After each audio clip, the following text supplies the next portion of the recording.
Salut à tous, ici Ted.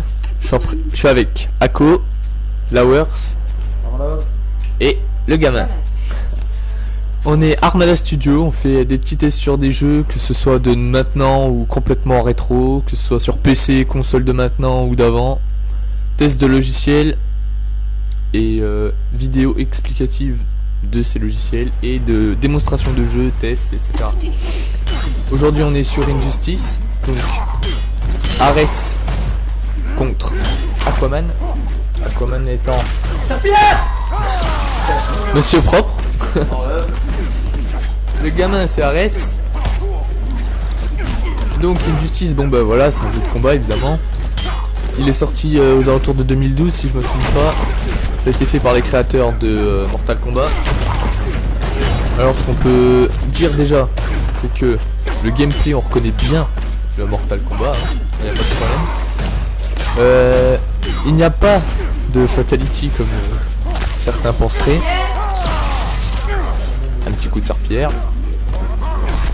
Les personnages sont tous vachement bien poussés graphiquement.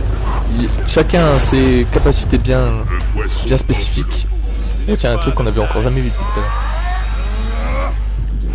Ça arrive assez rarement. Bah dans l'aventure si, ça t'arrive souvent, mais tiens d'ailleurs l'aventure, la campagne elle est tu l'as fait en combien de temps? À peu près 8 heures je crois, c'est ça?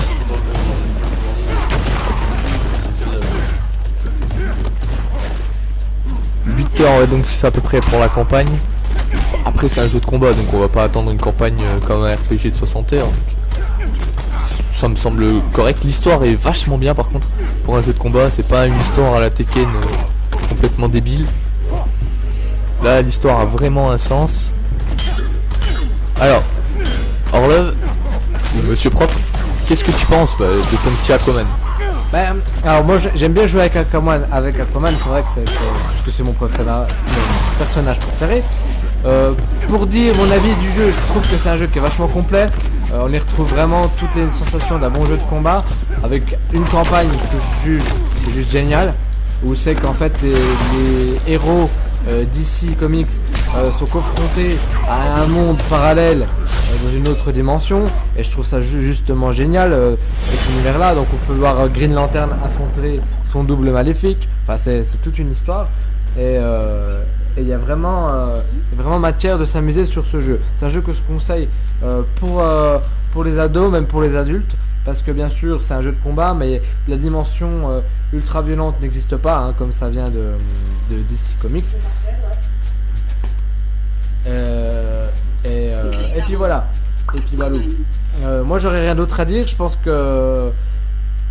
qu'il y a vraiment un potentiel sur ce jeu, et je pense qu'on va faire d'autres petites vidéos sympas à ce sujet, des what the fuck, ou faire un mini tournoi, ça pourrait être cool. Voilà, parce que Armada c'est aussi une équipe solide de potes d'enfance. Donc voilà. Bah écoutez, moi j'ai rien d'autre à dire pour le moment. Je sais pas si tu as d'autres choses à dire en tête. Je vais parler des spécificités des combats. Alors bon, là, Aquaman toujours contrôlé par notre bon Orlov. Ako a pris son personnage fétiche, le petit Green Arrow. Alors, qu'est-ce qu'on peut dire sur ce jeu? Tu peux interagir avec le décor déjà. Je sais pas si on a déjà dû le voir tout à l'heure.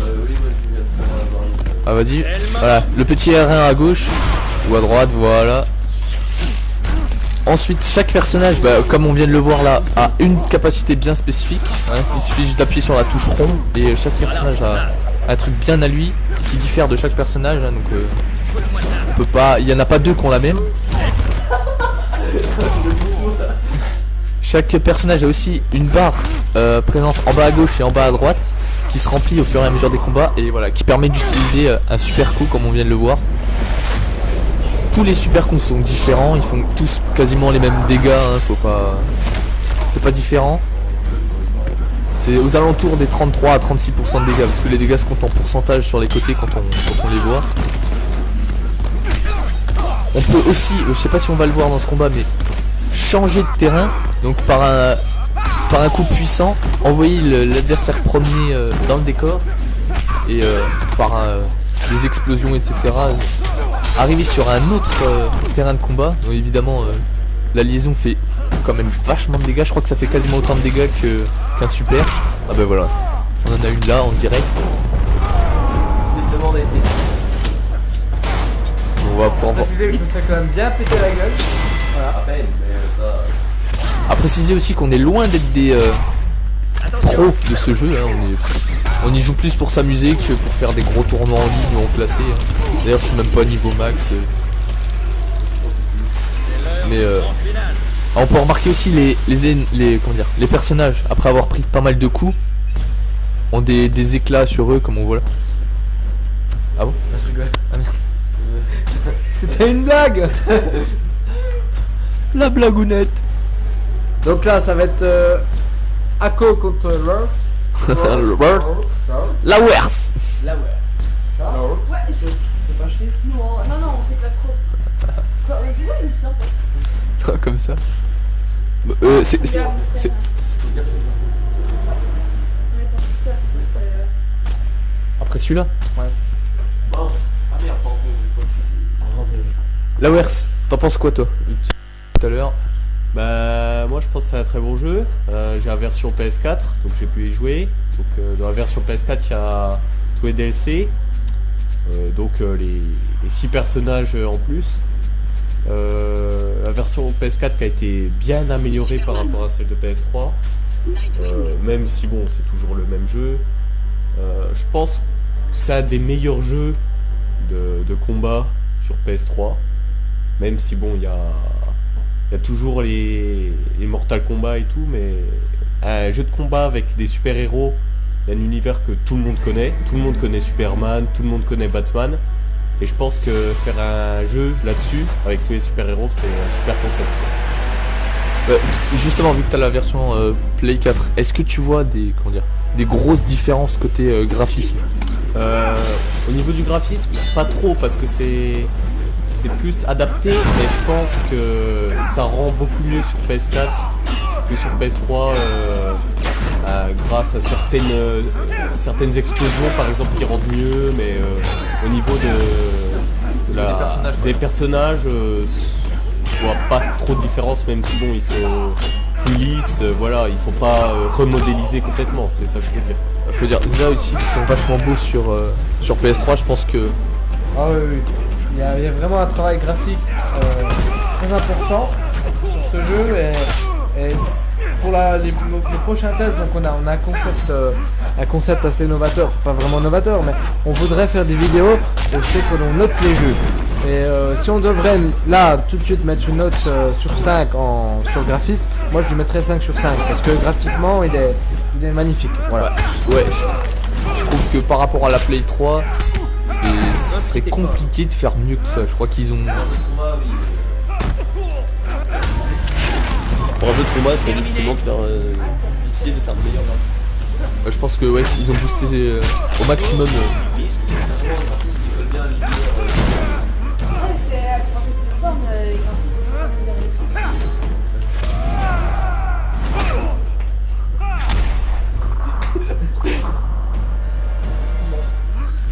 Mais que débat.